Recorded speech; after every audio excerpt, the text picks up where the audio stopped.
কুরআন এবং হাদিস দ্বারা ছাড়া আমি বাইরে কথা বলবো না। সর্বপ্রথম ইসলাম না, এটি ইসলাম সম্পর্কে বলা হয়েছে আল বানিয়াতু ইসলাম ওয়াল খামসিয়াতুন, ইসলামের 5টা স্তম্ভ। প্রথম স্তম্ভ হচ্ছে কালেমার শাহাদাত, দ্বিতীয় হচ্ছে আকিমুনাস সালাত ওয়া যাকাত ওয়া রমজান আর সাওমের রমজান আল হজ্জ। এর মধ্যে কি ভোটের কথা আছে? ইসলামের 5টা স্তম্ভের ভিতরে কি 6 নম্বরে কি ভোটের কথা আছে? যে ভোট দিতে হবে গো, এই হলো ইসলামের হলো প্রথম স্তম্ভ। সেকেন্ড কথা, আল্লাহ তাআলা কেন মানুষকে সৃষ্টি করলো আপনারা জানেন? খলাকাল জিন্নি ওয়াল ইনসানা লা ইয়াবুদুন। তাহলে মানুষকে এবং জিনকে আল্লাহ তাআলা তৈরি করলেন কি জন্য? আল্লাহর ইবাদত করার জন্য। কোন মার্কায় ভোট দেওয়ার কথা কইছে? যাই ওই মার্কায় ভোট মারবা বলেছে? কখনো বলে নাই। ইসলাম এই যে আমরা যে ভোট দিই, এই ভোট হলো আব্রাহা লিঙ্কন যে একজন খ্রিস্টান এই গণতন্ত্রের উৎপত্তি করেছে। ইসলাম খিলাফতে বিশ্বাসী করে। ওয়াইসকালা রাব্বুকা লিল মালাইকাতি ইন্নী জাইলুন ফিল আরদি খলিফা, হে ফেরেশতারা আমি দুনিয়াতে মানুষকে সৃষ্টি করতে চাচ্ছি খিলাফতের জন্য। ওখানে তো ভোটের কথা নেই, ওখানে তো ঢপের কথা নেই। 114টা সূরার ভিতরে পবিত্র কালামের ভিতরে কোথাও ভোটের কথা নাই। 6666টি আয়াতের ভিতরে কোথাও ভোটের কথা নাই। আছে শুধু ইবাদতের কথা, আসে শুধু হলো কি হকের কথা, হকুল্লাহ আর হকুল ইবাদ। নামাজ রোজা এগুলো করো আল্লাহর হক, আর ফারাজ মাইরিও না, টাকা মাইরিও না, মানুষের জালিও না, মানুষের মাইরিও না। এই যে বান্দার হক নষ্ট করো না, বান্দার হক যদি নষ্ট করো কিয়ামতের মিজানে ঠেকে যাবা, মিজানে ঠেকে যাবা। বুনির ফারাজ মাইরো না, এই সমস্ত কথা বলেন। আপনি বিবাহ করেছেন, আপনি দেলমোহর দিয়ে, আপনার স্ত্রী আপনার কথা শুনতে বাধ্য। তালিমের নামে মেয়েদের কিছু নাই। মেয়েরা আজকে তালিম করে বেড়াচ্ছে। তালিম করা যদি জায়েজ থাকতো তাহলে মা ফাতেমা তালিম করতো, তালিম করা যদি জায়েজ থাকতো তাহলে হযরতে আয়েশা তালিম করতো, তালিম করা যদি জায়েজ থাকতো এইভাবে করে বড় বড় সাহাবীদের স্ত্রী এবং হলো যে সমস্ত নারীদের নাম বেহেশতের ভিতর এই আপনার ইসলামে আছে তারা তালিম করতো। তালিম এইগুলো নাই। আরে তালিম করা যদি জায়েজ থাকতো তাহলে মেয়েরা মসজিদের ইমামতি করার এখতিয়ার এবং তাদের হলো হুকুমত আল্লাহর রাসূল দিতে। তালিম করা যদি জায়েজ থাকতো তাহলে জানা যায় হলো এই মেয়েরা হলো দাঁড়াতে পারতেন। এইগুলো সবই ভণ্ডামি, সবই হলো যেমন হাসিনা বলেছিল আমাকে যদি ভোট দাও বাড়ি বাড়ি চাকরি দেবো, তারপরে হচ্ছে গিয়ে 10 টাকা কেজি চাউল দেবো। এইটা যেমন ঘোড়ার ডিমের মতো মিথ্যা। এইরকম একটি ভোট নেওয়ার জন্য কখনো মিথ্যা কথা দিয়ে ইসলামকে ব্যবহার করবেন না। ইসলাম এটা একটাপ করে না ভাইরা আমার। এই ভারত উপমহাদেশের ইসলামকে আপনারা এনেছেন। এই ভারত উপমহাদেশ ইসলাম এনেছেন শাহজালাল রহমাতুল্লাহ আলাইহি, এই ভারত উপমহাদেশ ইসলাম এনেছেন খাজা মঈনুদ্দিন চিশতি, এই ভারত উপমহাদেশ ইসলাম এনেছেন ফুরফুরা শরীফের বড় হুজুর আবু বকর সিদ্দিক। আবু বকরের সিদ্দিকের নামে বাংলার জমিনে একের পর এক মাদ্রাসা, সেই মাদ্রাসা থেকে লেখাপড়া কোরআন শিক্ষা আজকে বাংলার জমিনে মানুষ ইসলামের কথা বলে। আপনি কোন জায়গায় ইসলামের কথা বলেছেন? কোন জায়গায় কি করেছেন? আরে বদরের যেদিন বদরের যুদ্ধ হয়েছিল, বদরের যুদ্ধের অন্যতম কারণ ছিল মদিনাকে রক্ষা করতে হবে। দেশ রক্ষা ওয়াতানাম, দেশকে রক্ষা করা শরীয়তের একটা অঙ্গ।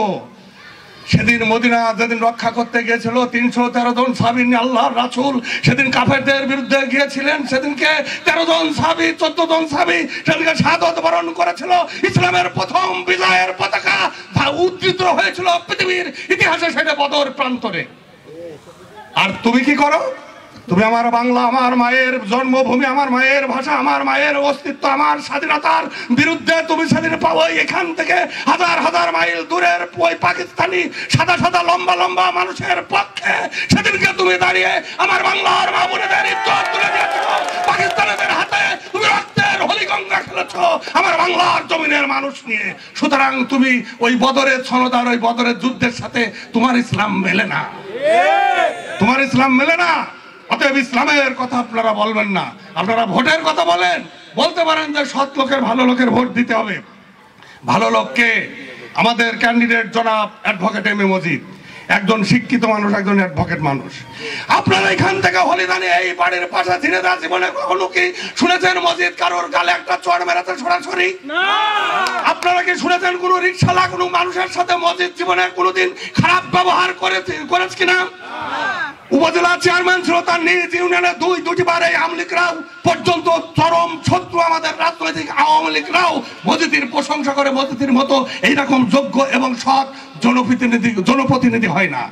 সুতরাং আমাদের ক্যান্ডিডেট সৎ, আমাদের ক্যান্ডিডেট উচ্চ শিক্ষিত, আমাদের ক্যান্ডিডেট সমাজের একজন প্রতিষ্ঠিত ব্যক্তি, আমাদের ক্যান্ডিডেটের পেটে ক্ষুধা নাই এমপি হয়ে তোমার হলে সরকারি মাল খেতে হবে। সুতরাং ঝিনেদার আমার ভাইতে সুমন বলেছে সব থেকে যোগ্য প্রার্থী হচ্ছে জনাব অ্যাডভোকেট এম এ মজিদ।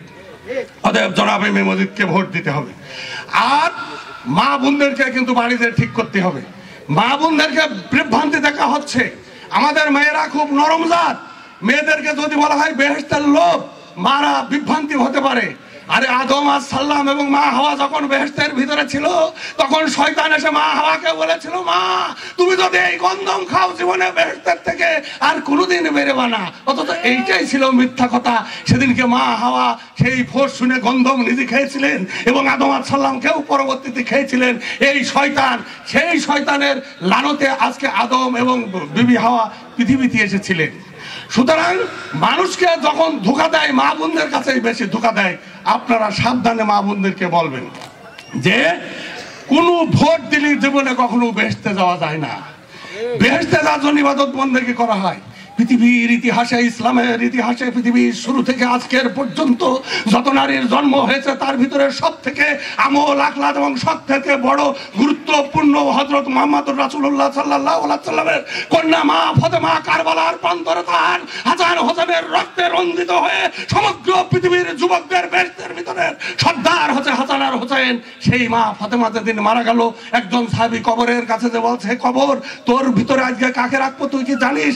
তোর ভিতরে রাখবো আখেরি জামানার নবী হযরত রাসূলুল্লাহ সাল্লাল্লাহু আলাইহি সাল্লামের মেয়ে খাতুনে জান্নাত বেহেশতের সর্দারিনী, তাকে রাখবো। তোর ভিতরে রাখবো শেরে খুদা আলীর স্ত্রী, তোর ভিতরে রাখবো হাসান হুসাইনের জননী যার রক্তে রঞ্জিত হয়েছে কারবালা। সুতরাং তারপরেও তুই যেন তার সাথে বেয়াদবি করিস রে।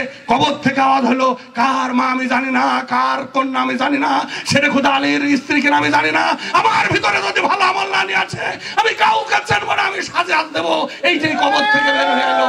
তাহলে সেই দিন তো বলতে পারতো, যখন খিলাফত কায়েম হয়, এ হয় ও হয়, তখন খিলাফত ভোট দিয়েছে আমাকে, তখন তার হলোকে কবর হলোকে শাস্তি দেবে না, এই কথা তো আসতে পারতো। ভাই আমার এই বক্তৃতার মধ্যে দিয়ে আপনারা সুস্পষ্ট ভাবে আজকে জেনে গেলেন, একমাত্র ইবাদত বন্দেগী ছাড়া কখনো বেহেশতে যাওয়া যায় না, কোনো মার্কায় ভোট দিয়ে বেহেশতে যাওয়া যায় না। কত বড় ধোঁকা! পিয়ার সিস্টেম না, আমরা সিস্টেম না, কি সিস্টেমের কথা বলছে। আরে ভাই, যাকে দেখি না দুনয়নে তাকে ভজিব কি করে? এই সিস্টেম কি কোনোদিন কায়েম আছে? খিলাফতের যুগে, ইসলামের যুগে কোন গণতন্ত্রে কোথায় থাকবে কে আর তার নামে আমি ভোট দেব?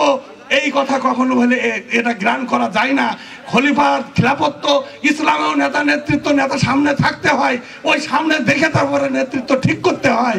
আর এরকম পিয়ার সিস্টেম আর এই আমরা সিস্টেম আর এই আলু সিস্টেমের ভোট এই দেশের মানুষ বোঝেও না, আমরাও বুঝলে এটা কোনো দিন চলবে না। সুতরাং আমি বলতে চাই, অতি তাড়াতাড়ি ভোট হবে, সেই ভোটে ইনশাল্লাহ ধানের শীষ ব্যাপকভাবে জিতবে।